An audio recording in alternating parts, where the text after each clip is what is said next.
to the big British castle. It's time for Adam and Joe to broadcast on the radio. There'll be some music and some random talking in between, and then eventually the whole thing will just end. Smooth sounds. Welcome aboard. That's Soul to Soul with Keep On Moving.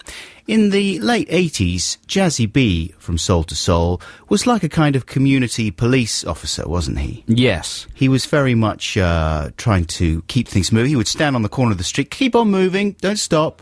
Keep on moving. He had a saying, didn't he? I can't remember what it was. Be something, be selective, be an asset to your collective. Be reflective.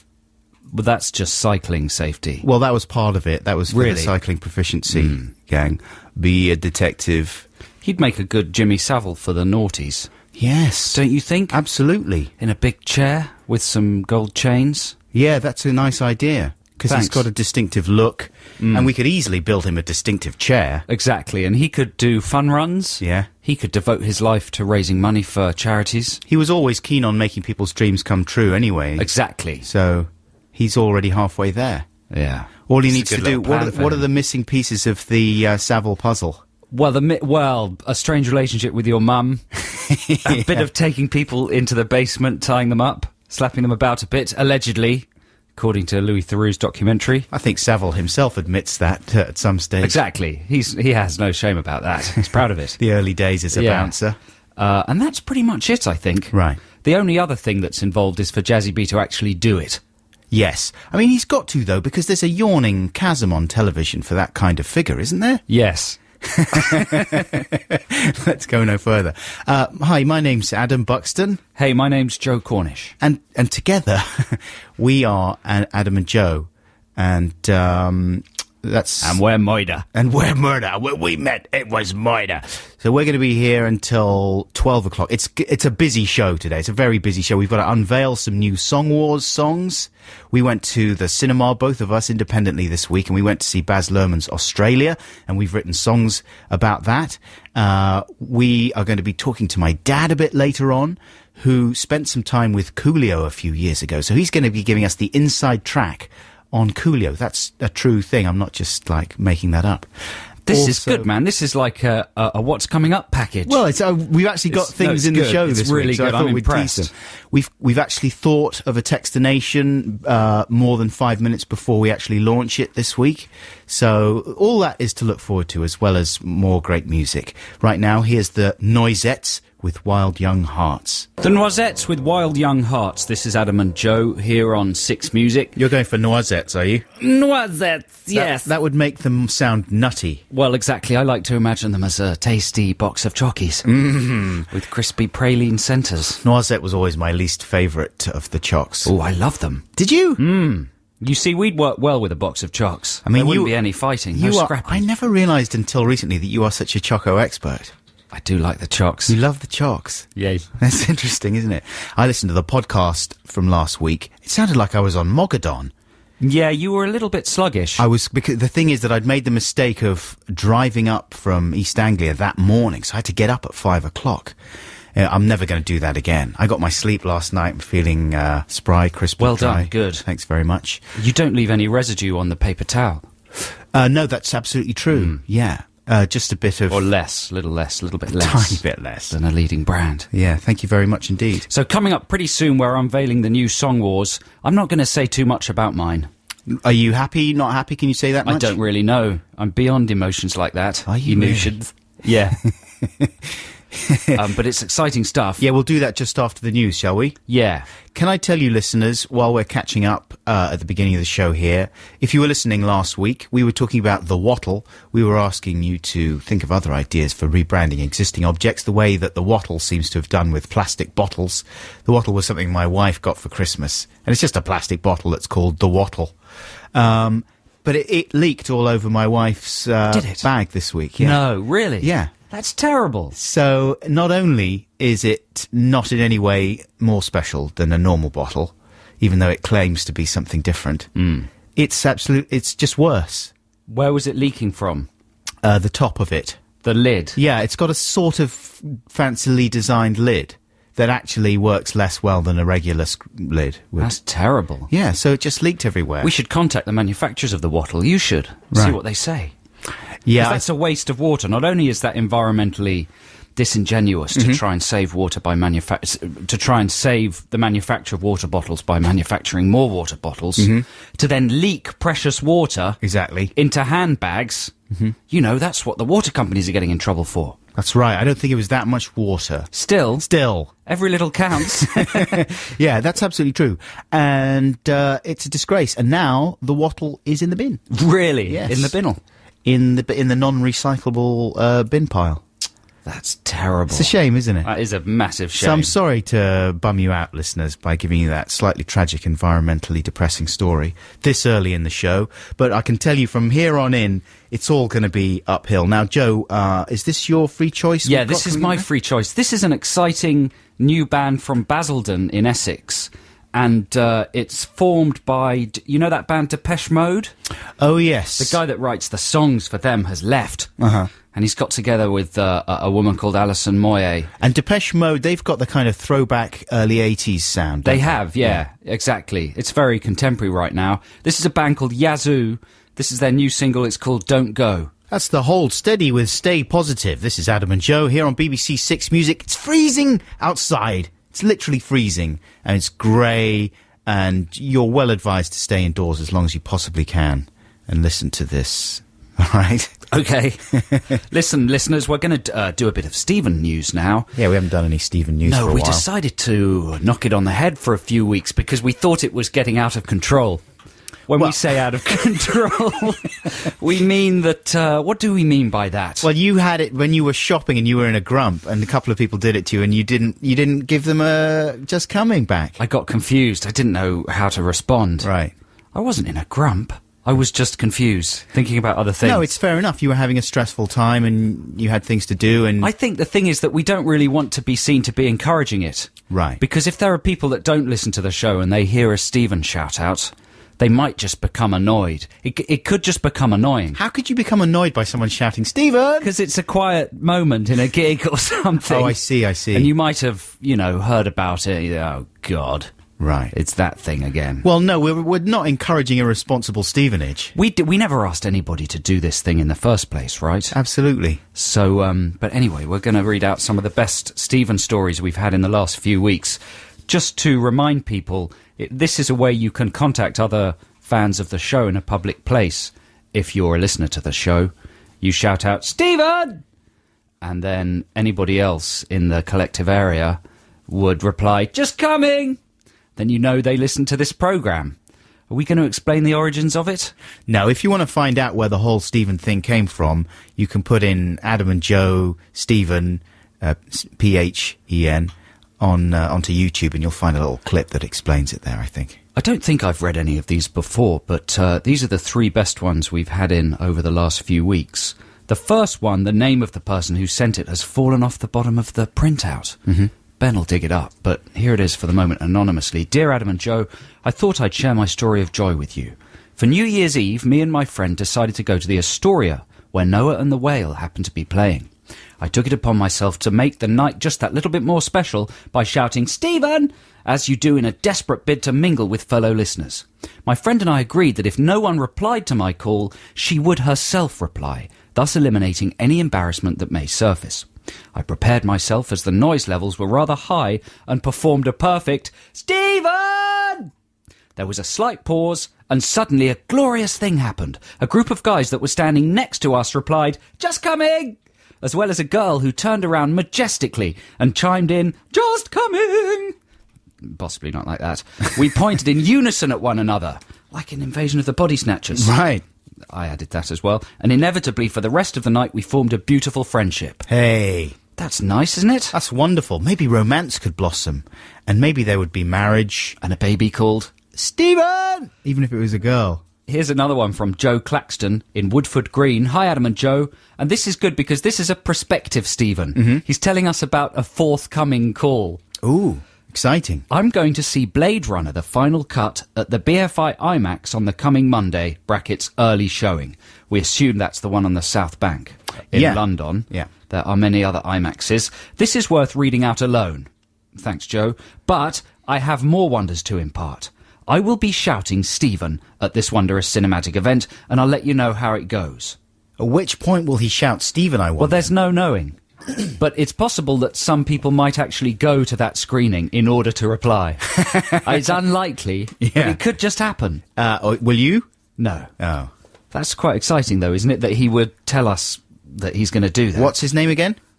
Joe Claxton. Well, Joe, so you're going to get back in touch with us next week, I hope. And let us know what happened. Yeah, instead of saying Toodle Pip at the end of his email, he says Poodle Tit.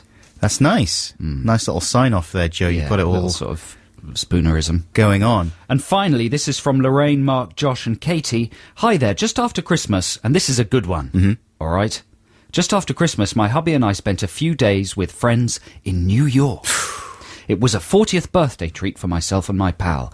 It was so busy, and we kept losing each other in stores and museums, so we adopted the shouting of Stephen to locate each other when we got separated, always followed by our gales of giggling upon reuniting.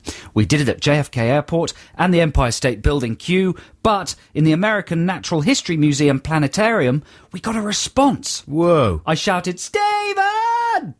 And a man 15 feet away burst out laughing and shouted back in a mock posh English accent, just coming! Is that with a PH or a V? It's not a very good mock posh English accent. We just couldn't believe it. Stephen goes global. International Stephen. In New York. And in the location of that amazing... I think that's where that scene in the film Manhattan, the Woody Allen film. Right. They've got a wonderful scene in the planetarium bit there. I might be wrong about that. Wow, thanks for your Stephen updates, listeners. We'll have more for you next week. Right now, here's Oxford Comma. Vampire Weekend with Oxford Comma. This is Adam and Joe here on BBC Six Music. It's just gone 9:30. It's time for the news. He's just freestyling there. Yeah, he's on a farm. He's trying to get the pigs to sing. Let's go. Come on. Come on, all together now. Let's go. Let's go. That's farm. What a pathetic joke. We're all together now. Adam, what a pathetic joke. Oh, man, it made me chuckle. Good. Do the pig noise again. Yeah. Good times. Okay, I think it's time for Song Wars. Let's have the jingle. It's time for Song Wars, the war of the songs.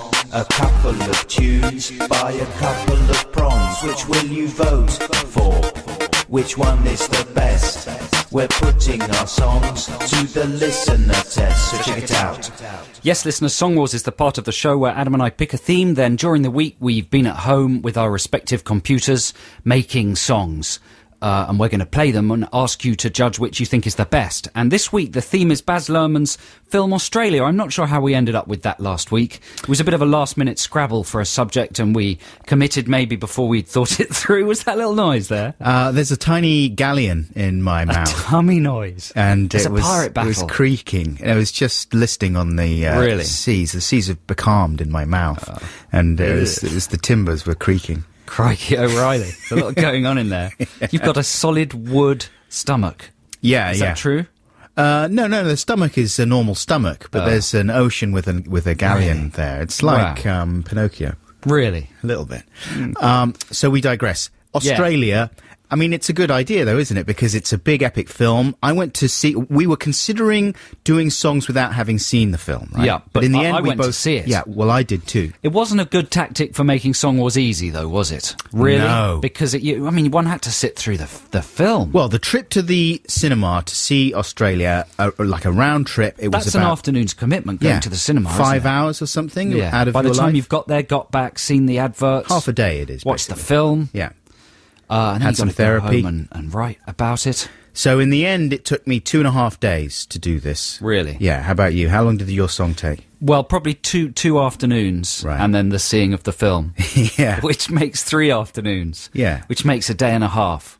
And when I went to see the film in Norwich, it was doing very well. I went to see an afternoon screening, and I was confident that it was going to be nice and comfortable. No, it was packed out. Really? Absolutely packed. And the lady selling me the ticket said, "Oh, it's ever so popular." Really? Was this an Everyone's coming to afternoon see it." screening? Yeah, yeah. A matinee? It was a matinee. It was on a weekday, obviously. That's and good news. It was doing really great I think that's business. good news. And it was hard to tell, though, what the audience thought of it, because audiences in Norwich... They're just dazzled by the novelty of films. I was actually going to say that they're incredibly respectful. Right. And they maintain a wonderful silence throughout any screening, which makes cinema going in Norwich... it's moving. Can you not talk about my fellow East Anglians that way, please? Sorry. What about you? What was your screening like? It was pretty empty. It was in the Odeon West End in London, and people seemed to be digging it. Yeah. I enjoyed it. Was there hooting and cheering? No. No. Why would there be? Exactly. There was bemused silence. What was the high point of the film for you? This is a film, incidentally, listeners, that is around 2 hours and 45 minutes long. It's longer than that. I think it is exactly 2 hours, 45 minutes. Well, I can't discuss it any further because I say all I want to say in my song. Right. So, I mean, there's some obvious things that we would have done in this song, right? Right. Do you think it's worth checking which ones we've both done before? I don't know. Yeah, well, why not? Didgeridoos. No. You not got any didgeridoos? No didgeridoos. What? I couldn't find a didgeridoo sound on GarageBand. There is a couple in there. Are there? Yeah, although they're not easy to use, to sample. What else? Rolf Harris reference? No. You see, I steered away. I knew I could see it was just too obvious for me to do my stupid Australian accent and say dingoes and stuff like that. Since when have you started becoming Mr. Non-Obvious? I'm not saying that's a bad thing to do, but I thought, I bet you Adam will do that. You were right. What else? Okay, references to how long it is? Got one of those. Yeah, of course, you got to. References to Nicole Kidman's accent? Nope.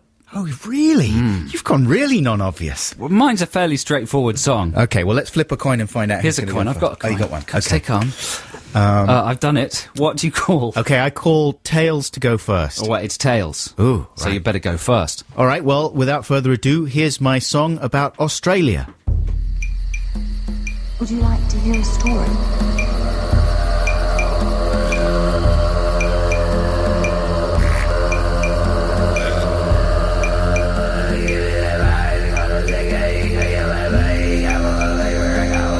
I'm Baz Luhrmann, I'm a genius, so I'm told.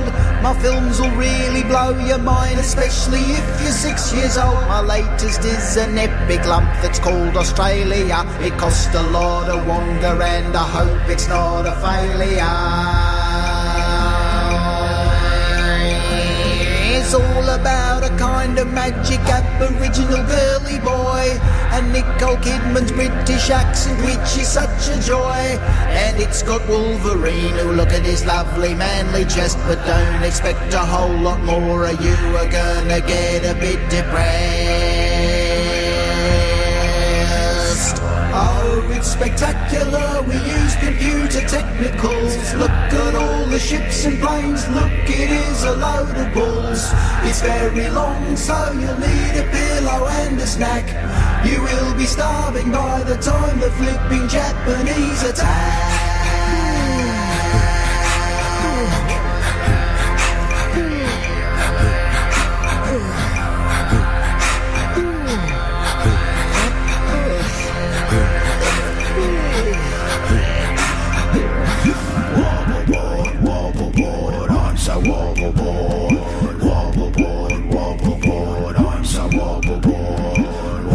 Oh, Nicole, she's an icy acting robot. And look at Huge, I can't believe the pecs he got. Oh, Aboriginal man, you're so wise and dignified. Every time you popped up standing on one leg, I very nearly cried.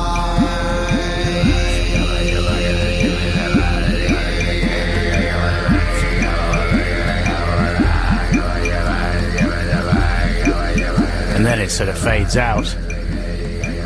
Back into the outback. That's a brilliant evocation of an authentic Aboriginal song. Thank you very much. Well, it's an evocation of a Rolf Harris song, really. Really? Did he ever do any songs like that? Sun Arise. Ah. Yeah. Well, that's very beautiful. Thanks very much. There were quite long passages of just the noises. Yeah. With no lyrics. I know, it seems just quite... so one could sort of swim in the beautiful Sure. harmonisations. Absolutely. I know, it seemed very much slower than I remember it. So there you go, that's song number one. That's Adam's song The text number... No, you can't vote by text, actually. You've got to vote by email, right? In this new era of strict regulations here at the castle. The email address is adamandjoe.6music@bbc.co.uk. And so here's my one. It's pretty much the same, but it's musically different. Some of the lyrical content is similar, but it's musically a bit different. This is mine. It's called Australia, and it comes with apologies to Kim Wilde. Last night I saw a film. It had Jack Hugeman in and Nicholas Kidman too. It cost me £10 to get in, and £5 for a Coke. It was supposed to be about the history of the Antipodes, but it lacked authenticity. It was Baz Luhrmann's Australia.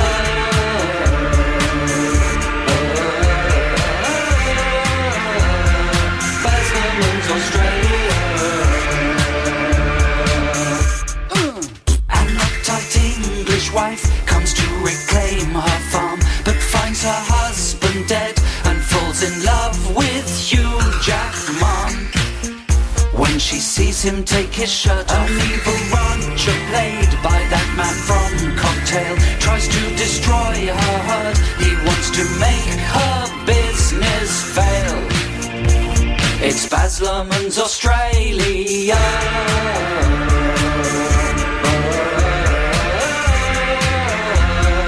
Baz Luhrmann's Australia. Then there's a little boy, half Aboriginal. He hides inside water towers and he's got magical powers. It's slightly racist, I know, but that's the way that it goes. Just when you think the film is coming to an end, instead it keeps going on. It's over 3 hours long. I don't know what happened next because I got up and left. I had better things to do, and my bum was numb by that point. I will watch the rest of my TV when it's out on DVD.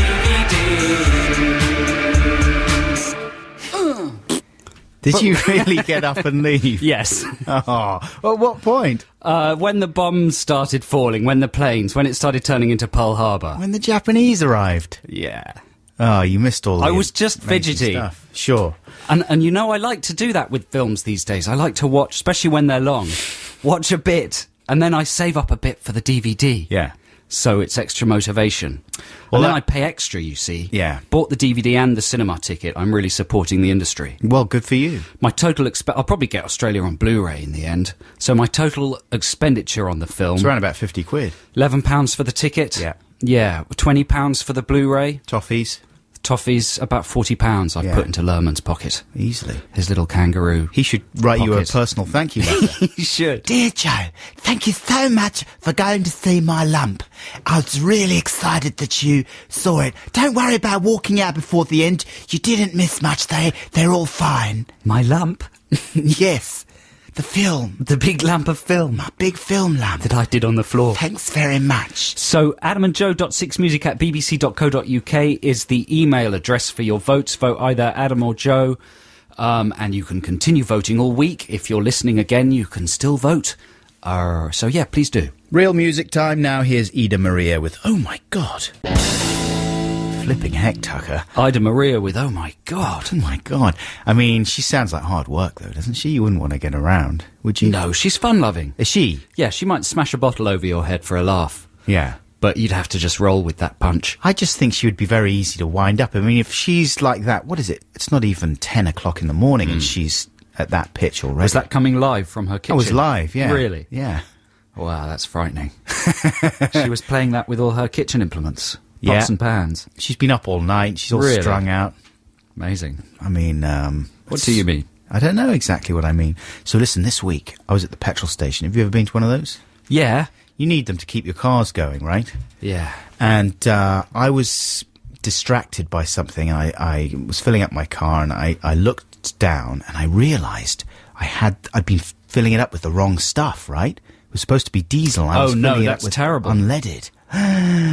So what would you do in that situation? I'd put about 15 quid's worth of petrol in, so not that much. You drive a diesel car. Yeah. I would get panicky. I'd worry. Yeah. Because you have to drain it, don't you? And then otherwise you can destroy the engine. Right, what would happen if you started just driving on that stuff? It would blow up, It right? would blow up, it would just splutter to a halt, I would have thought. Explode. Well, yeah, it was really bad because, I was with my son and we'd been to the cinema and it'd been a fun day. Did you take him to see Australia? No, mate. I took him to see Bedtime Stories. Oh, bad luck. Thanks very much. I wish you'd warned me. Yeah, well, you could have read any publication. Oh, I don't read those Would have reviews. warned you. Russell Brand, back to his brilliant best. Right. But so I was really frightened about being stranded out there. It was late at night and I wanted to get back home after Bedtime Stories. So I went in and asked the advice of the attendant there in the garage. And he chuckled at me a little bit for being so daft. And he said, don't worry, everyone does it. And you'll be fine if you top it up with diesel. No, Yeah. mix the two together. Yeah, have a little cocktail. And he said, just top it right up, should be fine. How much should you put in? Well, about 15 quid's worth, not that much. So a full tank is about 65 quid at Yeah. the moment. So yeah, about a sixth of a tank or something like that. And he said, top it up and keep on topping it up. Like whenever you get the opportunity, you know what I mean? To dilute it. Yeah. Yeah. And it should be all right. He said, I'm not an expert. So what happened? It was fine. It was fine. Absolutely Wow, fine. what a story. Tell me, expand about the bit where it was fine. Listen, it's your job to make It's your something job to out of tell that story. exciting I set the story stories. up. Well, and then you you can't set find the something up thing that in the doesn't have a story payoff. that people might find fun. You run with it somewhere. You don't just take it and shoot it Just make in it, the head. in that situation, just make it up. You broke down on the All right. motorway. Okay. We started driving. About 15 minutes after we Yeah. started driving, There was a the car spluttering. blew up. It blew up. up. And you and your son were killed and you're a ghost. No, we were fine. My son carried me out of the burning Well, wreckage that's of the good. car. That's He's upbeat. got superpowers. That's It upbeat. turns out he's got Wow. superpowers. Now that's now a are you story. happy? Yeah, what a story. Brilliant. Right, here's a free play for you listeners. I was reminded of this record by Coolio. We're going to be discussing Big Brother a bit later on. That's exciting, isn't it? No, Leo.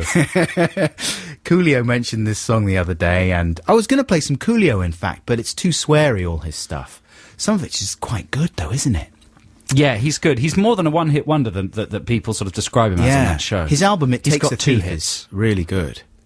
Anyway, it's too sweary, so I'm going for Gil Scott-Heron instead, and the revolution will not be televised. This is the voice of the big British castle. It is the top of the hour. Ooh, that's wonderful. I got so bored with the last hour. I'm glad it's gone. Now here's the new one. It's exciting and it's new. How do you do? That's the airborne toxic event.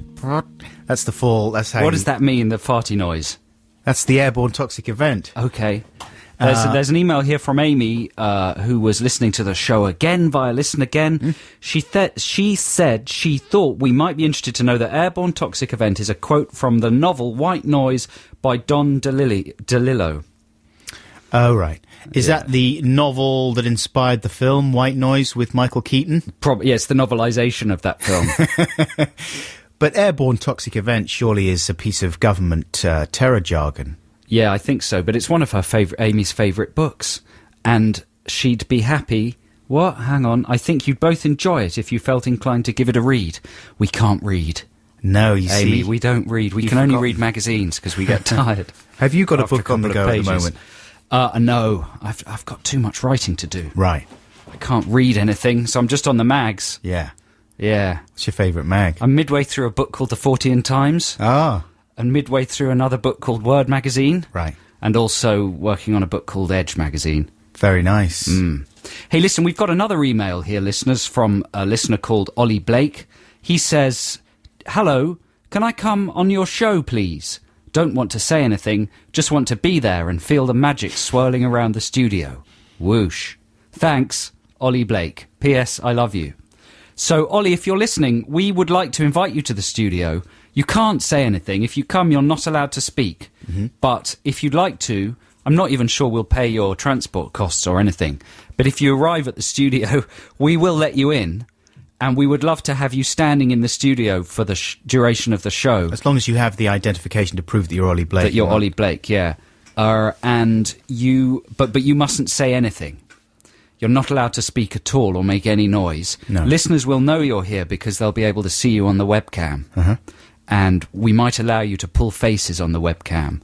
But the condition is that you say nothing. I mean, we might poke him and prod him a bit. We right? can talk to him before and after the show and during the records. Yeah. But when we're on air, you know, there'll be absolutely no sound of Ollie. And probably what we'll do is just get him to sit next door for a while and then get him in here every now and again. I think he should be in here for the whole thing. Really? Don't you think Yeah. it'll be a bit weird? Just No. have a little hobbit in the corner. I think it'll be exciting. He can make some tea for us. Uh-huh. But he can't, the key is he can't say anything. Well, we could give him tasks and stuff, right? To do in silence. No, but he could come in and out of We the could give him building. tasks to do in silence, and if he makes a noise, he's out. Challenges, silent challenges. Yeah, he can make noises with his body, like hit things, but if he tries to tap out some kind of message or Communicate. that's With wrong. the outside Out. world, then he's That's out. He's out. That's- Unceremoniously as well. Right. So, Ollie, you have to get in touch now and tell us when you would like to come in. You can come in whenever you like, maybe next week. We know his email. We know your email address, Ollie, so we'll know that it's definitely you. Yeah. So email us in if you're listening. So, we look forward to seeing you. Right, now, we're going to launch Text the Nation shortly. In fact, after this next track, I think, which is an old piece of indie pop Thought you were genius. going to say something else then. I seem to be getting myself into a corner there, didn't I? But this is a wonderful track from Björk when she was in the Sugar Cubes, and this is Deus. Text the nation. Text the nation. What if I don't want to? Text the nation. But I'm using email. Is that a problem? It doesn't matter, text. It's Text the Nation time, listeners. And Adam, you have thought of this week's Text the Nation, but in fact it's sort of a hangover from something we mentioned a couple of weeks ago. Right. Shelf classics. Shelf classics. Now, I think that maybe we've coined this term. I don't think I've read about this phenomenon in a magazine. I might be wrong. I don't want to tread on anyone's toes or get into a big punch-up or anything. But I believe we have coined the term shelf classics, meaning films, particularly, we're gonna keep this discussion to films, although it could apply to other media, but films that you've bought but never watched, right? I think it's allowed to be CDs as well. Okay, if people really want to talk about but CDs, it's slightly different. Like, you would have to be... It's less likely that you would buy a CD and just never listen to it. Well, let's define the terms. You just define them there. It's something you've bought but never played. Yeah. So it's sitting on your shelf, still in its shrink wrap. And the reason you tend to buy these things is because maybe you've been seduced by a review. Or you feel obliged to, it's so much part of current cultural currency that you feel you've got to have an opinion about it. Yeah, or perhaps the display packaging is emblazoned with nominations and stars and we were talking about the fact there's a good article in Word magazine this month about Us. About Kanye West's album and about the fact that it's got all these amazing 4-star and 5-star reviews, but actually when you take it apart it's maybe not that much cop. So, the same applies to a lot of films. And for me, it happens with worthy films that I feel I ought to see. Do you know what I mean? Or I've read about them. And I think maybe I'm right in saying that this often happens with films that have not been recommended by a friend. You know what I mean? Like, a lot of good film and music recommendations come from friends, right? In fact, more than half, you would think. An overwhelming amount. But when it doesn't happen, when you do your own research yourself or you listen to reviews or whatever, sometimes you end up with things that you're not really properly invested in to the extent that you would actually go back and make them a priority to watch, right? So here's a few films, for example, that I've got sat on my shelf that have been there. The one that's been there longest came out in 2003. It's called Osama, right? Ah. Have you seen that? No. It's about a 12-year-old Afghan girl and her mother who lose their jobs when the Taliban closes the hospital where they work. I mean, it's a fun story, right? You'd want to see that. You think, yeah, I'll see that. I'll buy that. And it's all covered in it was nominated for, it won a Golden Globe. I think it was nominated for an Oscar, and it was supposed to be an amazing film. Everyone said, and you bought it? Bought it, yeah. I think the criteria has to be that you bought these things. They can't be freebies given away with mags. No, bought it. You've got to have paid money. Not only that, I bought it on import, so it was about Really? 25 quid, yeah. My current one is the X-Files film. Oh, Which right. I've got still in its packaging. Yeah. And, the moment never arrives when I want to see the adventures of a mysterious ghost paedophile. Especially when you know it's such a miserable film and you've read, that it's even a letdown anyway. Well, I want to watch it. Yeah. But the time never arrives. That's the problem with a lot of shelf classics. There's never the right moment. For example, The Diving Bell and the Butterfly. Oh, no, that's just good. Yeah, have you seen that one? Yeah. But you see, you've seen that. That's great. It's so I good. might apply myself. But when's the right moment for that one? Now. Really? Yeah. Julian Schnabel directed that one, 2007. 4 Oscar nominations. It won 38 other awards. The true story of Jean-Dominique Bauby, who suffers a stroke and has to live with an almost totally paralysed body. Only his left eye That's good. In fact, I'd say you need to see that. Right. I think it would improve you. You reckon? Yeah. And how do you mean? Because it's really good. Yeah. And it'll move you. What part of me do you want improved exactly? Just a part What do you that mean by well, that? you don't even know it exists, you see. So badly does it need to be improved. Yeah. Compassion. Compassion. Just a little bit more compassion. Coming from you. What do you mean? Compassion. I'm being lectured by Dr. Sexy about compassion. Sexy compassion. No, it's good. Diving Bell and the Butterfly is very good. Okay, here's another one. Yeah. Gone Baby Gone. No, that's true, you see. I rented that, but never. This is another possibly subcategory. Stuff that you rent but actually don't watch. Right. You just pop it back in the slot. Well, I'm gonna watch Diving Bell and the Butterfly. I'm gonna make that a priority, even though my wife is resisting that one because she thinks it's too miserable. No, it's good. But Gone Baby Gone, hard to find the right moment for Ben Affleck's Oscar-nominated story about 2 Boston area detectives investigating a little girl's kidnapping. And apparently it's not a cheery experience, but supposedly very good. Here's another one. Mongol. Right? Oscar-nominated, won 10 awards, came out in 2007, the story of Genghis Khan. I can't watch another big battle. Right. After the new Narnia film, that was it. My battle tolerance cable snapped. But it was supposed to be amazing, Mongol. It's just another film with 2 huge battles armies meeting in the middle of a field, isn't it? Yeah, with subtitles. I don't mind them. Right. I'm fear subtitles. Do you? Well, the thing about subtitles is you feel like it's a little bit of hard work, and sometimes when you get back and you flop in front of the TV, it's totally wrong, right? I'm ashamed to admit this. Because obviously it's totally wrong. And if you're 10 minutes into a good film with subtitles, you don't think about it. But sometimes the idea that it's got subtitles just makes you reach for the romantic comedy shelf instead. Can't agree. Really? Yeah, no, I think that's where you and I differ. Right. You love I love the subtitles. Oh, yeah. Yes. But you do very little during the day. I mean, you're mainly, you got your feet up and you're eating chocks. You think? So you don't mind. Subtitles do not present a big problem for you. But for me, I've been in the coal mine most of the day. I come back, my face is covered in coal. I'm absolutely exhausted. I carry my 3 children to bed and I can't read subtitles. I can't actually see. So listen, listeners, we would like to hear if you've got any similar shelf classics. Also, we would like to hear from you if you can set me straight on any of those films I just mentioned. Mongol, Gone Baby Gone, Dancer in the Dark is another one. Lars von Trier. These are all quite worthy films. Yeah, I mean, it happens with worthy films because there's just never the right moment. Really? You're attracted by awards. Is that what gets you? You like the awards? Sometimes, yeah. The acclaim. I'm seduced by Or if acclaim. it's being written about or chatted about at dinner parties. 4 or 5 stars, that usually gets me. Really? Yeah. Send in your nominations for Shelf Classics to 64046, please. And just before we conclude this part of the discussion, I got the Will Ferrell film, Step Brothers. Right. There doesn't seem to be the right moment for that one either. No. It's too funny. Yeah. I haven't seen it because it just looks too funny. Right. John C. Reilly And Ferrell Will in the same film. Too much. He's going to blow my head off. I know. There's never the right moment for that one. Anyway, Shelf Classics. Okay, it's your free choice right now, Joe. Yeah, this is some old school hip hop. As has become habitual with me on these shows, this is Third Base with Step Into the AM. Third Base with Step Into the AM. This is Adam and Joe on BBC Six Music. Now, a second ago we were talking about a listener who'd emailed in to request whether he could come and stand in the studio in silence.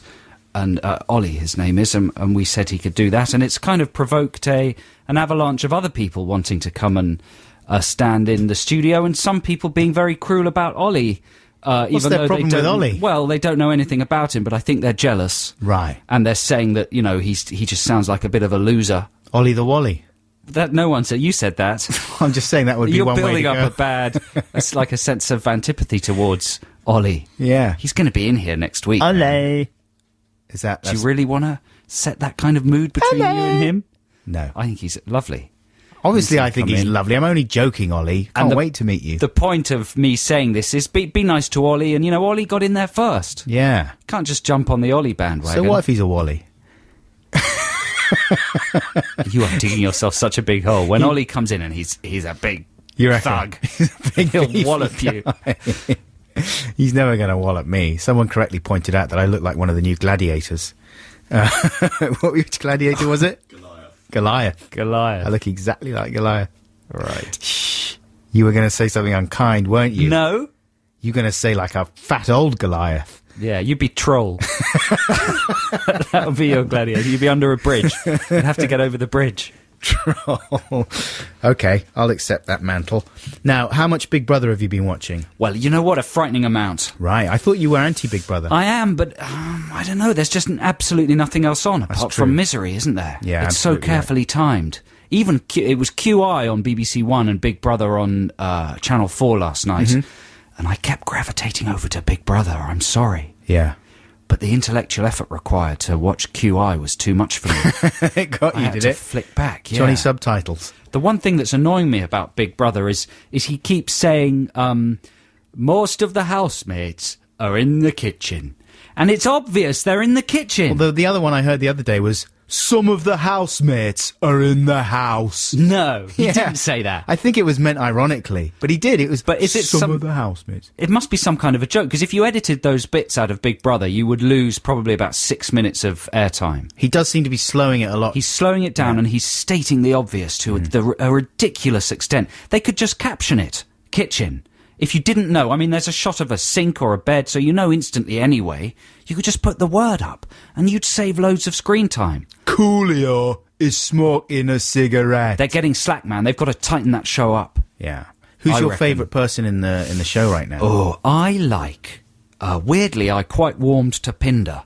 Oh, really? Even though she declared herself a hardcore conservative Tory type Yeah. when she walked in, that didn't endear me to her. She got a lot of knee-jerk booing from the crowd. She did. They're all getting... There's a lot of hate in the crowd. daft. I quite like Pinder. And who do I like? I like Coolio. Is do it you wrong to now? like Coolio? I mean, he's fun though, isn't he? I'm not talking about the they're trying to stir up the kind of misogyny of him and like paint him as some kind of bully wife beater man, which I don't think he is. He's just being daft.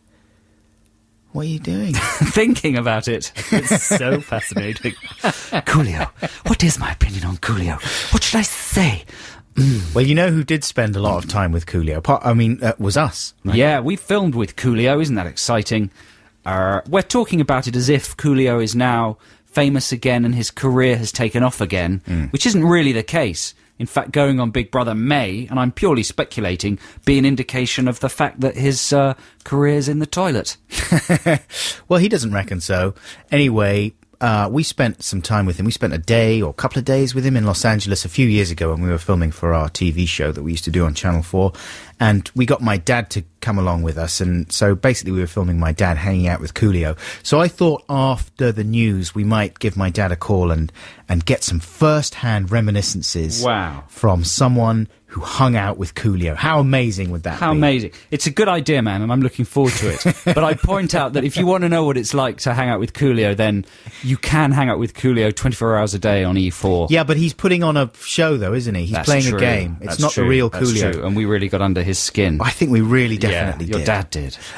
Before we just play this next record, I'd just like to say as well, that aren't we missing a trick with Stephen? Surely we should get someone in the crowd at Big Brother to hold up either a Stephen banner or shout some Stephens. To get a Stephen on television would be good. In fact, apparently there's a Stephen on the Bill Bailey Tinselworm DVD. Right. We've had a couple of emails in saying that there's an audible Stephen on that DVD. Ooh, that would be good. But if you could get a Stephen onto live television, that would be very impressive. In the middle of one of Davina McCall's links, just a really nice loud. Would you have to Stephen! get? Do you think people who listen to this show would go to a Big Brother Possibly. recording? Do you think? Possibly. Anyway, listen, here's some music right now. This was created by a fellow called Jake. He remixed. That's the new phrase. Yeah, he rixed to Franz Ferdinand. You really rixed that up good, man. Really rixed it, boy. The Franz Ferdinand track Ulysses. So, Jake, thanks very much for making us aware of your remix. Here it is. That's Orbital with the Saints. This is Adam and Joe on BBC Six Music. We've just been talking about Coolio and the exciting waves he's caused. I mean, do you think, Joe Cornish, that like the reaction that he's got from some of those ladies there was particularly warranted? Like, he's made two women cry. Yes, if you haven't been watching it, he's basically made a tactical decision to annoy everybody, and he's already a very confident man with a very sort of in-your-face persona. Yeah. And even when we were filming with him, he's prone to suddenly starting to rap. Unprovoked hair trigger rapping. You'll be walking along a corridor, he'll suddenly turn and face you and just spit, is the terminology. Spit rap. At you. Yeah, spit some rap. That's not the terminology. Is it not? No. Oh. I don't think. I don't know. Sprat at you. Sprat. He seems to have made a sort of decision to annoy everybody. He's decided this is a silly show, and it's no fun without somebody, trying to cause ructions. So he's decided to really annoy everybody. But they're treating him as if he's like this kind of Machiavellian evil genius. He's just quite an annoying person. And they're all crying and crumbling and running out of the room. It's, oh God, I can't take it anymore. He's got a terrible persona, a voice he puts on, really annoyingly. Well, he does this kind of weird southern voice. Sort of, deep south kind of, I don't know how slightly you describe camp it. or something. I don't know what. Does it non-stop. Yeah, to wind people up. Yeah. Anyway, so listen, we thought that we would give you a perspective from the older generation, in particular my dad, who we filmed with out in Los Angeles. I think it was in 1998, and we spent a day with Coolio. So I think 10 years ago. Yeah, that's so this right. is really topical stuff. It's topical stuff, isn't it? It's a topical opinion. We've got my dad here on the line. How are you doing, Daddy? I'm very cold here in darkest Sussex. Hello, Nigel. Hello, Joe. Nice to talk to you. Good to talk to you too.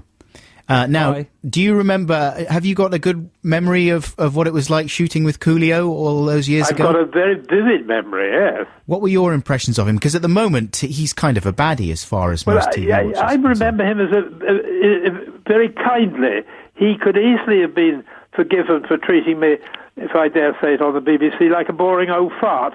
Instead, he entered into the spirit of the exercise there in LA, and he seemed genuinely eager to teach me the rudiments of rap. I can see us on a rooftop somewhere in downtown LA and hear him saying, "Hey man, that's great, that's it." There's he was really enthusiastic. He was engagingly, I thought, almost innocently pleased with his own success. I've vivid recollections of his driving me through downtown LA in a vehicle that seemed to me like an armoured personnel carrier. A Hummer. I think it was called a Hummer or a Humvee, or something like that. He had his hi-fi blasting out at absolute full revs. That's right, he was playing his new single, I think, The Bump. He was playing his new single, and he was promoting it by playing it at top volume, driving around in his Hummer. I didn't remember that, but I remember it top volume. Yeah. And I had this impression of being in this enormous armoured vehicle with Coolio at the wheel blasting out this noise, and sometimes we were slowed down at lights or something in slow traffic, and people would recognize him and shout, and then he'd have huge delight in shouting greetings at them out of the window. "Hey, man!" and so on. And I was there with my hands over my ears a lot of the time. Yeah. And he drove like Toad of Toad Hall down there through LA. It was a quite extraordinary experience. But he wasn't like a bad guy. He didn't make you cry. Oh, no, on the contrary, he seems to me very genial and full of fun, just with great enthusiasm, sort of overflowing with enthusiasm.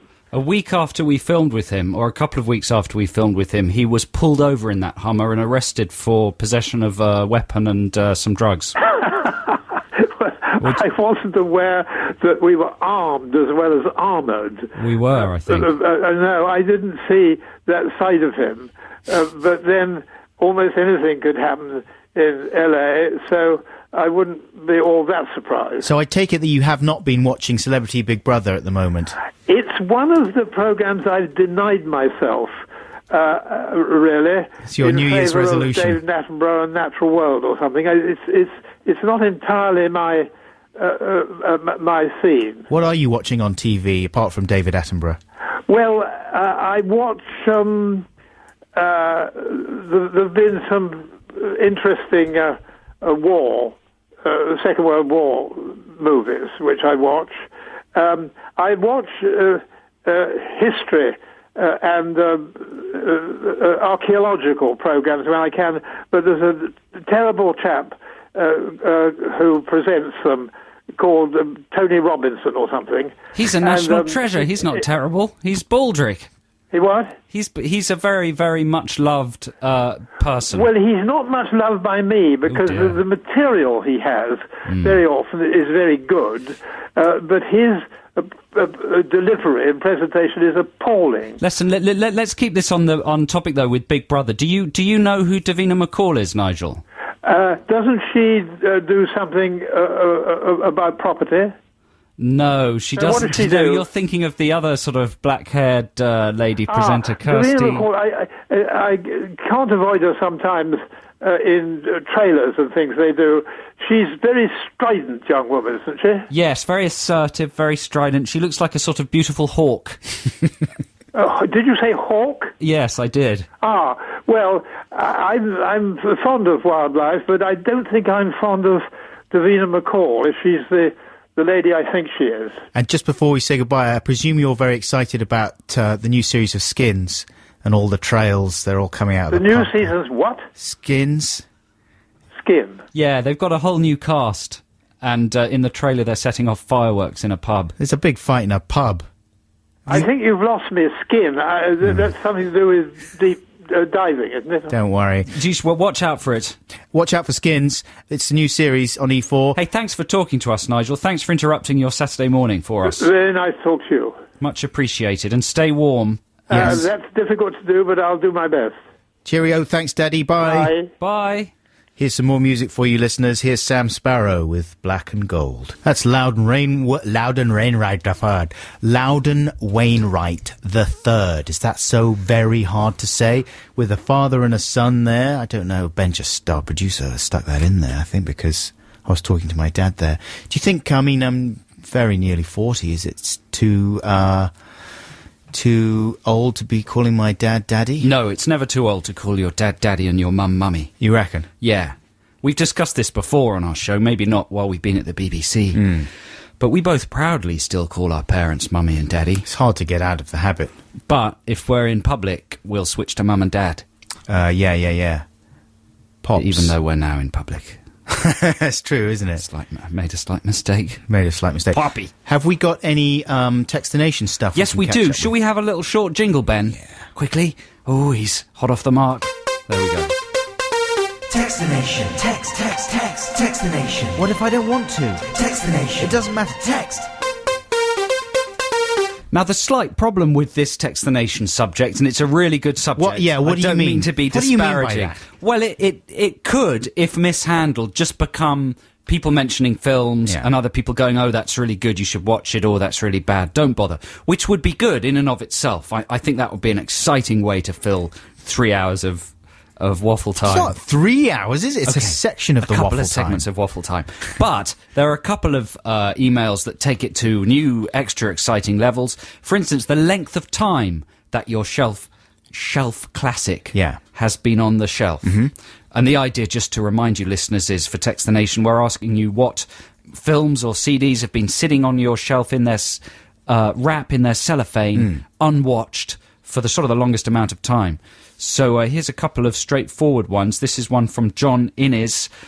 His shelf classics are Richard III with Ian McKellen. Yeah, reason for not watching, well, Ian McKellen is great, isn't he? But I like the idea of watching this far more than the idea of actually sitting down and putting it on. Right. He likes the idea of watching it, but not the actual watching. Sure. One shelf classic that I had, incidentally, was Looking for Richard, the documentary with Al Pacino. I had that for years and years, and then finally I watched it. Wish I hadn't. It's quite boring. Anyway, carry on. Sunshine, he says, the Danny Boyle sci-fi film. Reason for not watching. Bought this in a 5 for £30 discount thing in a popular record store. Embarrassingly, the cellophane on this one has now lasted longer than the shop. Right. So that's pretty good if the shop actually goes bust before you've undone the cellophane. Happens a lot these days. Certainly does in Credit Crunch Britain. But you should bust open the cellophane on that one. That's a good watch. Sunshine. It is. Sunshine's worth watching, definitely. Arthur texts in to say Romper Stomper is still in its cellophane. Yes. I've never watched it, maybe because the chap on the jacket is intimidating. That's Rusty Crowe, isn't it? The man on the cover. No, it's not Rusty Crowe. Is he not in Romper Stomper? No, it's another chap. Which similar film is Rusty Crowe in, then? I'm not sure whether Rusty's done a sort of hard-boiled prison film. No, you're right, it is. I'm getting it confused with Chopper. Yeah. You're absolutely right. I was thinking of Chopper. No, you're right. That is that Russell? It's the Crow Man. I've never seen Romper Stomper. No, I've got that as well. That's a shelf classic of mine, yeah. But isn't that good to just be frightened by the man on the cover? Be frightened of Russell, that's what he wants. Here's one from Rob in Birmingham. My shelf classic would have to be Das Boot. It's been a shelf classic twice, first on video, which I never got round to watching, and then on DVD when I replaced my unwatched video. I think I've owned a copy in one form or another for about 10 years, and while everyone else tells me how good it is, the combination of length and subtitles puts me off every time I think about watching it. Is it me, or do we buy worthy films in a bid to become more attractive to people in some way? That's certainly my problem. A bit like having a book, like a difficult book on your shelf in the hope that someone will glimpse it.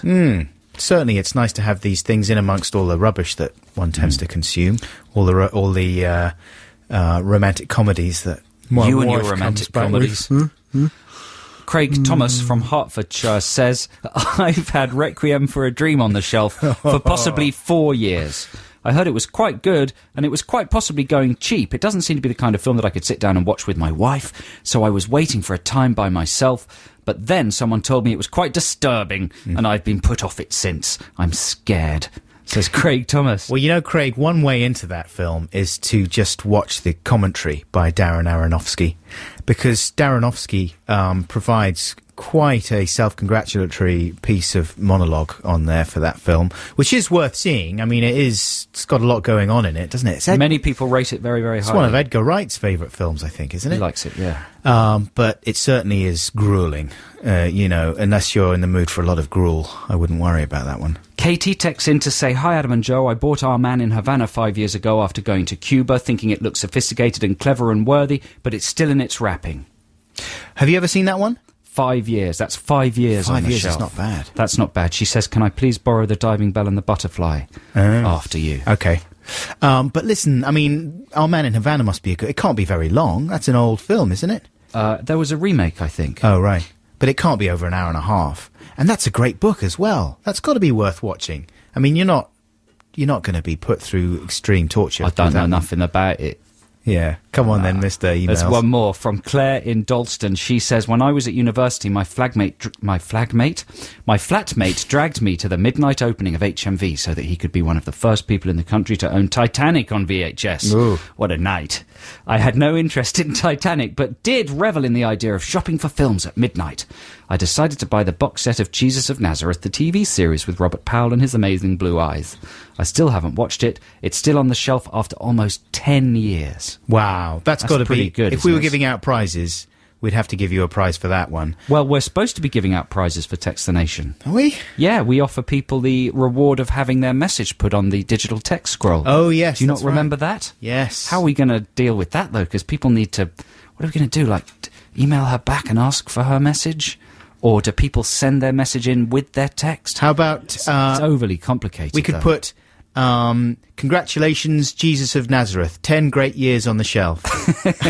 I think that's a good idea, to put a message of our own composition Yeah. to do with Claire and send it out to her. If she's the winner, we might not call it yet. Keep your ideas and your shelf classics coming in. Yeah, we've still got another hour of this feature. Text them in to 64046. I mean, I think it's gone very well. It's a brilliant one. Yet again, you've pulled it out the bag.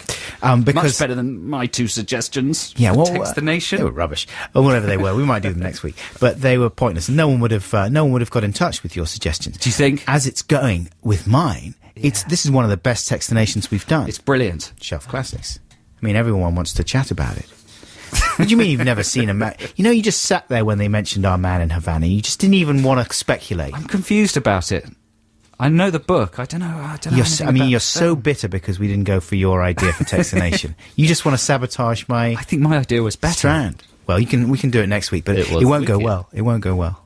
Here's a free play for you listeners right now. This is Prince the Purple Ponce. Pince. Pince the Ponce. Pince the Ponce. The Poncer. Poncy Pincers. Pincers, Poncers with Starfish and Coffee.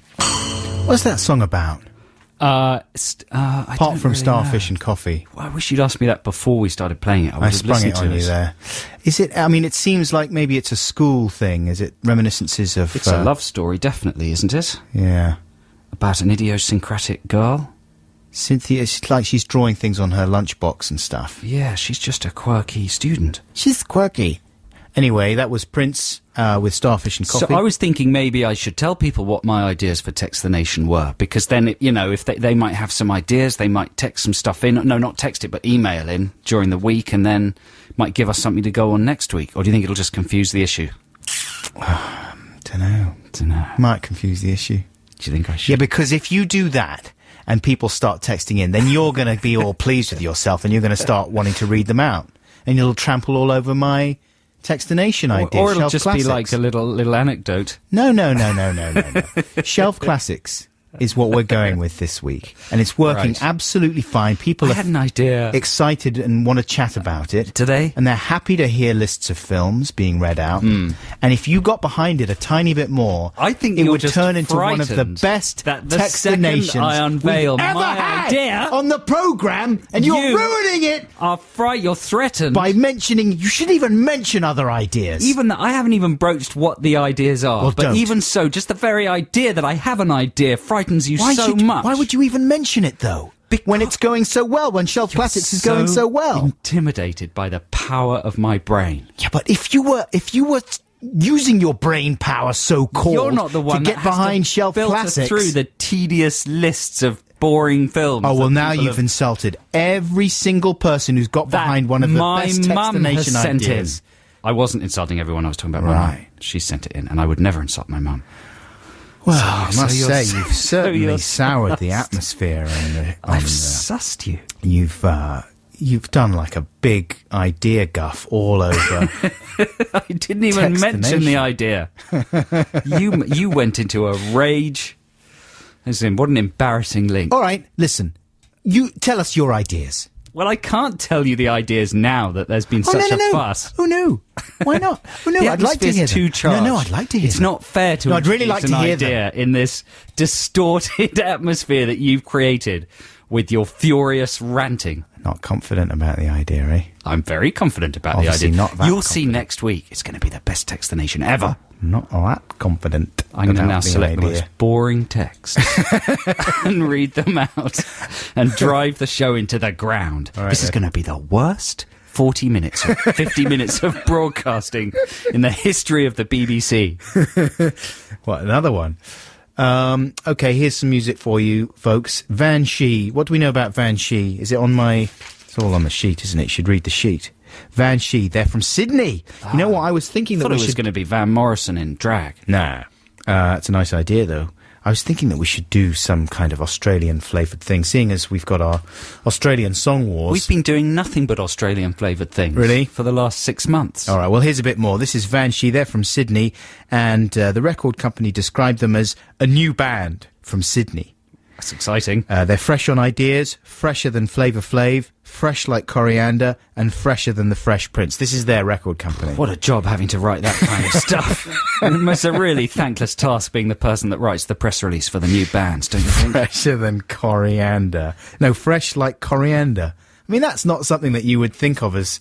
When someone says fresh, you don't think, like Coriander. They Anyway, do. maybe they do when they're listening to this. This is Vanshee with Cat and the Eye. Why would you make it up, though? That was Talking Heads with Road to Nowhere. Joe was just reading me out an email from someone. Read out the email. Coolio. More like not so Coolio. I used to work in a Marks & Spencer's warehouse in Northampton, which dealt primarily with Italian yarn socks and various pants boxes and lady items. Coolio worked there as well. My main job was to stock check. This involved counting boxes of Italian yarn socks and so forth. As I said, Coolio also worked there. He couldn't count. Oh, how I'd mock him. I'd sing Coolio, Coolio can't count pants, he's a foolio. Of course that's not real. Why would you sit down and write that lie? Because It's so banal. to give you a little chuckle. And he switches topic, and there's a whole... This is from someone called Alwyn Osgood. There's a whole other paragraph with some anecdote about someone who's involved in football, and I don't understand it at all. He's just having fun. He's running with the eye. We talk rubbish.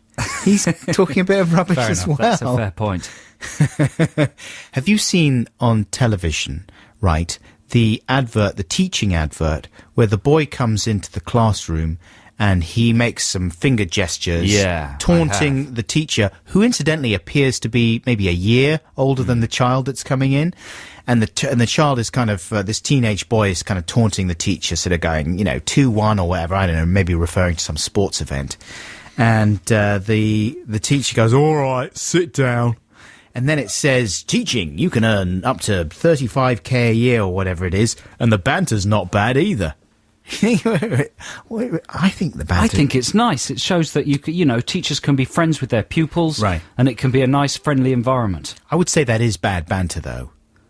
It's sport-based banter. Because if you're being seduced into the profession by that advert, and you're thinking, "Oh, I love No, it's banter." a world we don't understand, though, isn't it? The world of football and teasing each other Right. about scores and teams. And you think that would But be for good? most male people, That's fun banter. yeah, it's an important part of daily life. It's something where you can get really aggressive with one another, but it doesn't mean anything. Yeah. Similar to what recently happened with the subject of Text the Nation Don't between even us. start raking all that It up was. again.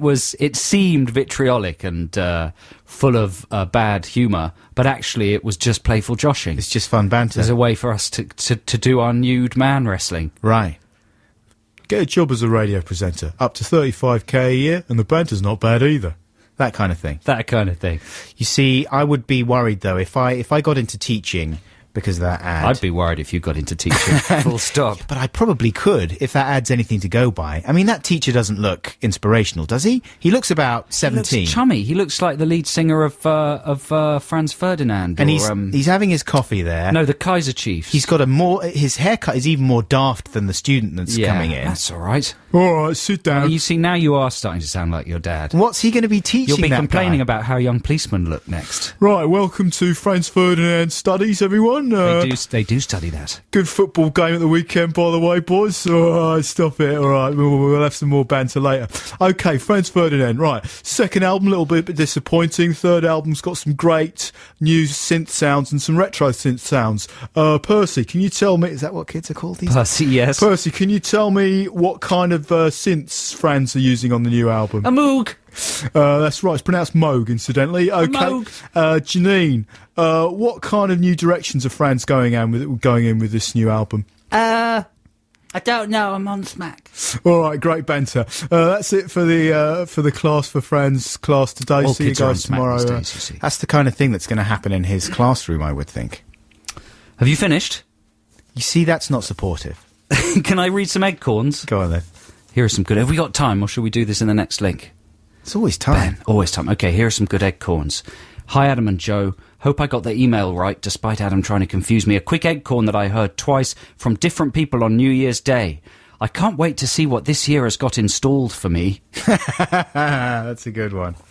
That's from Dave Morgan in Broadstairs. Wow, that's not a very common one, though. I've never heard that before. That's good. What you've got I think that installed. should take over from install. Yeah. Installed. Because it's more modern. Yes. Here's another one from Simon in Bristol. I heard a great eggcorn on the train today. A girl sitting behind me turned to her male companion and asked, "Do you say racksack or rucksack? Do you say racksack or rucksack?" She had not one but 2 eggcorns for the same thing. Remarkable. I wonder what the answer to that question was. Rucksack. And finally, from Robert in Exeter, who is a teacher at Oakhampton College. This ties it brilliantly into what you were talking about. Dear Adam and Joe, I thought it would be nice to give you an eggcorn to start off the new year. I'm a science teacher and have been marking some of my students' work over the holidays. One of my Year 8 students, aged 12, had written a plan for an experiment and included a Bunsen and burner, which made me chuckle and think of you. And it spelt buns, like a fast food chain. Buns and burner. Happy New Year. There's probably like a DJ duo called Bunsen Burner, isn't there? There's some pretty good ones That's there. good. He's getting high quality banter there. For That his is 35 high grand. quality banter. We should make more than 35 grand a year. Yeah, do it's we? outrageous. I'll Well, our work it banter's out. not particularly good, I don't though. think we do. So that's why. Here is a band for you listeners, and they were hotly tipped last year, I think, weren't they? And maybe they're hotly tipped this year as well, because the hot tipping didn't quite come to anything last year. But here's Of Montreal. Oh, I like this band. With, They do good videos. Right, so there you go. Hotly tipped again by Joe Cornish. An Eluardian Instance is the Ponzi name of this track by Of Montreal. That's Joe providing the whistling there. I didn't realise the mics were up.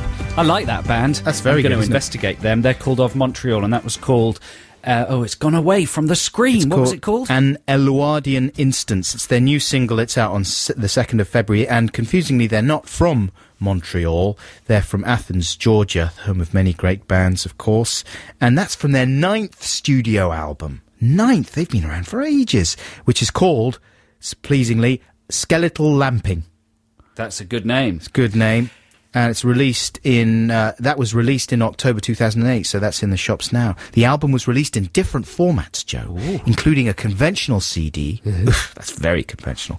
And vinyl. What? Yeah, vinyl, as well as T-shirts, a badge set, a wall poster, and a paper lantern. Wow. The latter formats included a digital download The album code. was released in the form of a paper lantern. Yeah, but I'm telling you that... How does that make noise? Because, listen to me for once in your life, baby Jesus, the lantern included a digital download code for the album. Oh, of course. You see? How silly of me. So it does 2 jobs.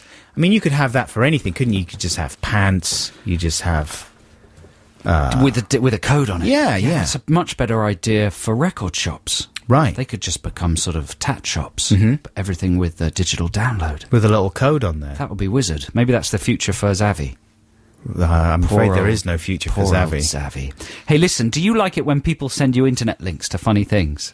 Well, I do sometimes. Sometimes they are When they're funny. good. Like half the time they're good, aren't Someone sent us one in, and typically I have lost their email, so I can't credit them by name, but they'll know who they are for a link for us they? For I don't know whether you Was you it the would have got Australian as well. Sports Commission one? It wasn't. No, it was a little video game, an online video game called You Have to Burn the Rope. Uh-huh. And I don't want to say anything else about it because it'll spoil it when you get there, but it really made me laugh. You have to put into a search engine the words "You have to burn the rope." Okay. You have to burn the rope, and you'll get to a little video game. And you play it through, make sure you've got the sound turned up. And then once you've played it, have a look at the various ancillary links around it. Yeah. It was very amusing. Okay. It's not one of those ones that you turn the sound up and then someone just goes, No, it's more sophisticated than that. because I don't You like have those to burn ones. the rope. It may be that it may be terribly, popular and common, but I only just found out about it. Oh, I've not heard of that And at it all, is so good. I'll check it out. Right, it is just gone 11:30. It's time for the news here on BBC Six Music. That's right, Shop. Right, Shop. With a track called Remind Me, that reminded us of the fact that we were talking about maybe doing a Song Wars with sort of quirky Nordic music, because it seems so popular in the charts at the moment. Are there charts anymore? On the radio, you know. Yeah. So we were going to do a sort of Björk style, Sigur Rós style, Icelandic sort of a Song Wars. And maybe who's the other person that we played last week? Teitur, is it?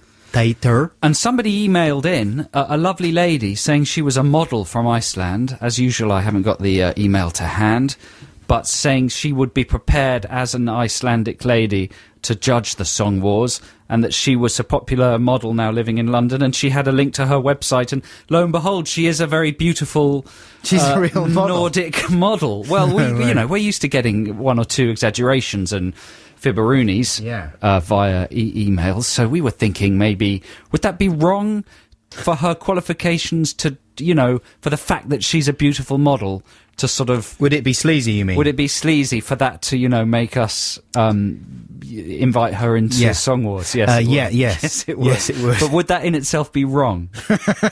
Is it wrong to be sleazy? Is it wrong to want to spend time with a beautiful model who's written in and asked if she Correct. can? Is it? Well, no. One would have to say no, it's not wrong to want to, but to actually Then do use it. your power as a DJ to make it happen. The Power of a DJ. Your awesome DJ power. Wow. I've forgotten what I'm doing now.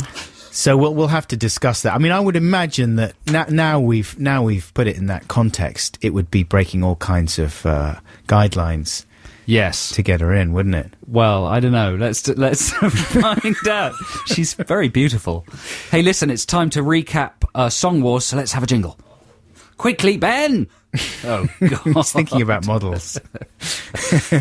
Now? We can Now. tell you that Go. in a second you'll be hearing our Australian Song Wars songs. These are songs about Baz Luhrmann's Australia. Yeah, but and Ooh, I should point out that it's apparently neck and neck in Song Wars, isn't it? is it? I think it might be. Ben, not only does he not know, he doesn't care.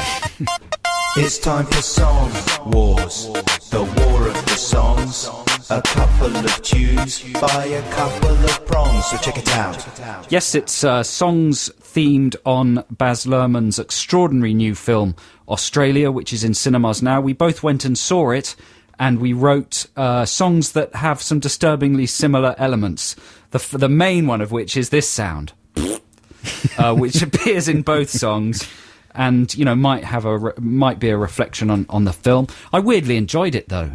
Australia. Well, it's not totally boring. I mean, I make a joke about it being boring, You but can't take, if you're taking it seriously, or if you're thinking, you know, about Rabbit Proof Fence or the Bruce Chatwin novel The Songlines, or any great piece of art about Australian history and culture, if you're comparing it to stuff like that, then it's a ridiculous panto. But if you take it on those terms, it's really quite an enjoyable ridiculous panto. And as you'll find out in my song, I walked out of it, but only because I will buy it on Blu-ray, and I did the same with the third Mummy film. yeah, you would have I just thought, I'm enjoying this, I'm really liking this, but I'm quite busy, and I've got some other stuff to do, so I'll just leave, and then I'll buy it on Blu-ray, and I'll project it at home. That's the thing. I have a projector, you know, and so it's like being in the... Well, let's hear Joe's Australian song first this time. Here it is. Last night I saw a film. It had Jack Hugeman in and Nicholas Kidman too. It cost me £10 to get in, and £5 for a Coke. It was supposed to be about the history of the Antipodes, but it lacked authenticity. It was Baz Luhrmann's Australia.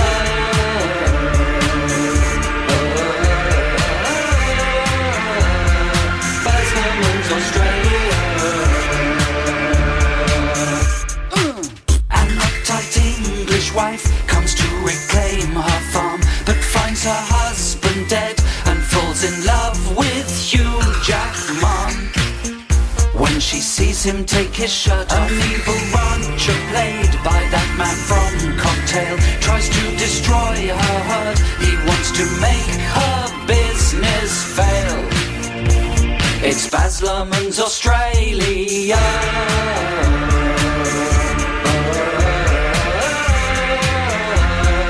Baz Luhrmann's Australia.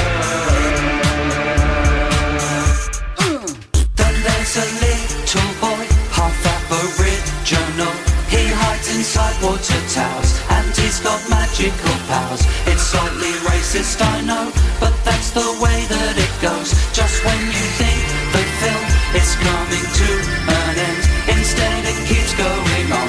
It's over 3 hours long. I don't know what happened next, because I got up and left. Oh, I had better things to do, and my bum was numb by that point. Oh, I will watch the rest of my TV when it's out on DVD. That's, Joe's song there for Song Wars. If that's your favourite, text Joe to... No, don't do that. Email a vote for it to adamandjoe.sixmusic@bbc.co.uk. Here's song number 2, also on the theme of Baz Luhrmann's Australia. Has you got a name? This is just called Australia. So's mine. Oh, well, it happens. Here we go. Give it lots of volume, Ben, because otherwise it'll just send everyone to sleep. Would you like to hear a story?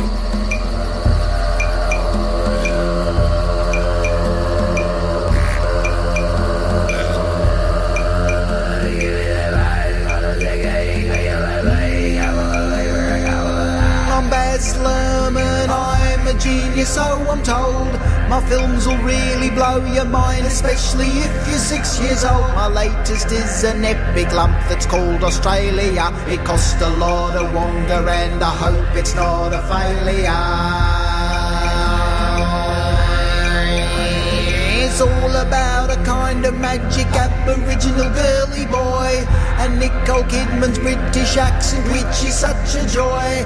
And it's got Wolverine, who look at his lovely manly chest, but don't expect a whole lot more, or you are gonna get a bit depressed. Oh, it's spectacular, we use computer technicals. Look at all the ships and planes, look, it is a load of balls. It's very long, so you'll need a pillow and a snack.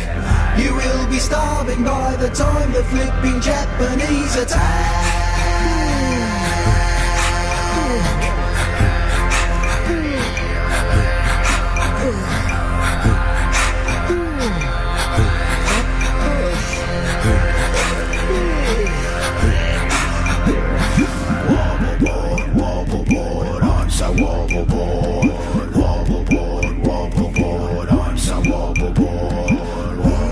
Nicole, she's an icy acting robot, and look at Huge, I can't believe the pecs he got. Oh, Aboriginal man, you're so wise and dignified. Every time you popped up standing on one leg, I very nearly cried.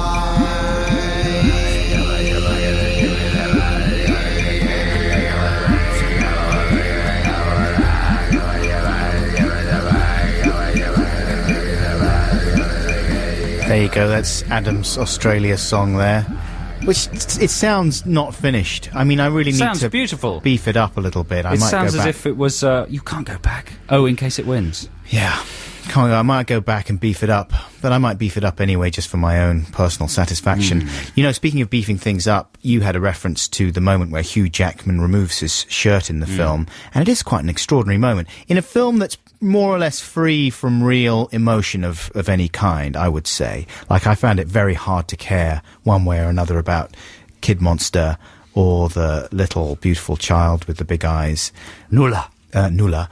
But the bit that actually caused a real emotion in me was when Hugh Jackman removed his shirt. Because I was just bowled over by what he's got there.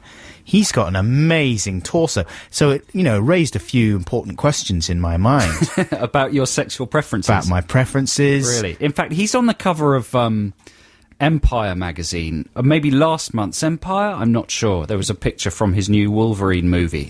And the packet in his pants is grotesquely exaggerated. He's got a giant packet as well. But it's can't be real. It's grotesquely exaggerated, and it looks ridiculous. Yeah. He's a peculiar figure, isn't he? He clearly, as a man, has a sense of humour, but it's not reflected in any of his work, really. He can take these really stupid films amazingly seriously. I always think, probably wrongly, that when someone spends that much time sculpting the perfect body, which he has obviously done, and then maintaining it, there's no room for anything more complex, really. In the bonds. Yeah. No, I think I know people who've had contact with him, and he's apparently a really good, nice guy. I'm sure he is. And he's got a proper sense of humour He's about got all a the stuff proper he does. torso as well. Oh, my goodness. I mean, I was really having to ask some tough questions there. Really? Yeah. You know, should I maybe break some bad news to my wife Really? and go off exploring? Should I maybe stop eating the mince pies that were left over from Christmas? I thought you were going to say something else then. But that was the best bit for me. Anyway, those are our Song Wars songs. Please get voting. And, of course, if you're listening to this show throughout the week on the iPlayer or on Listen Again, you can still vote, and we will reveal the winner next week. Now, here's music. This is Prefab Sprout. Oh, it's a classic. When Love Breaks Down, this is a real weedy classic. Let's fire it off, Ben. It's a weedy classic.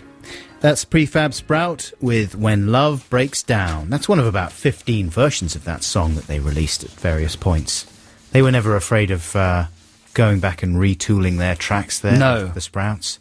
Quite That's right, too. more or less it for our show, listeners. Thank you very much indeed. Thanks especially to everyone who took part in what I think everyone agrees is the most successful... Sexful. Yeah, successful Textination ever. Shelf Classics. It was stimulating. I would... No, it's true, man. We got a lot of response. Yeah, exactly. The problem was none of it was very interesting. What? Is that the start of a sentence? A question? Yeah. You should have made it interesting. I shouldn't I? You're right. You could read them out in funny accents. I have to say, we're getting a lot of emails and texts. The quantity, you know, is quite big, and I've got to work out a new system for reading them. We need some helpers. Filtering through them. Ollie, maybe he's the key. Maybe Sif Augustsdottir can come in. Maybe Ollie, a beautiful help model us. and a strange, silent man. So has Ollie been in touch? I don't know. I think we're going to email Ollie. We're going to email Ollie. So next week we might have a little Ollie in the corner. You won't know it.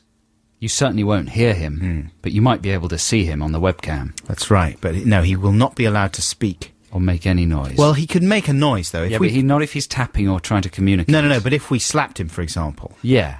Sure. Yeah. Then he would make a noise. Acceptable. Like he could cry out in pain, is what I'm saying. No. Could he not? No. Really? He'd have to muffle well, it. if he did, he'd have to get out. So really? Yeah. Right. But you've taken this into a sinister new Guantanamo Bay type areas. Big Brother type area. Yeah. I mean, if you start slapping him and I'm not going to trying to force him to make a noise. I'm not going to slap Ollie. Maybe I'll push him a little bit. Playful slaps are a tricky thing. Slaps. I'll pinch his thighs, maybe. Maybe he's got very sensitive thighs. Or the tops of his ears. I was cycling into work today. The tops of my ears nearly fell off. They were so freezing. Do you think Ollie's listening to this? Sorry to change the subject away from He'll probably listen at some point, yeah. He'll get a bit of a shock, won't he? Why? Because we talk about him a lot. Well, he's got to expect it. What does he expect if he's going to come in and sit in the corner like a little hobbit? Well, he just sent an email. I would have thought he would have expected to be ignored. Well, that's the thing. You never can tell. You never can tell. Well, thank you so much for listening, listeners. We really appreciate it, as ever, and thanks for all your messages, texts and emails. Don't forget you can vote for Song Wars throughout the week. Yep, it's a critical vote this week. Don't vote in haste, listeners. Listen carefully to both songs 10 times each. Yeah, and I if you wouldn't normally vote, then try and break that trend for this one, because we really need all the votes we can get for this. I just feel that people might do a knee-jerk vote for your song. Oh, I feel the other way. Really? I think people are angry that I walked out. They think I've not bothered to write a tune. I've just purloined Kim Wilde. Which is true. Well, although I did base my track on Rolf Harris's track. Anyway, so have a good week, folks. Don't forget to download the podcast, which will be available on Monday evening. Thanks for listening, and we'll see you at the same time next week, 9 till noon, here on BBC Six Music. Here's one last free play from me. This is the Rolling Stones. Hope you enjoy this one. This is Waiting on a Friend. Stay tuned for Liz Kershaw. Cheerio, bye! Bye.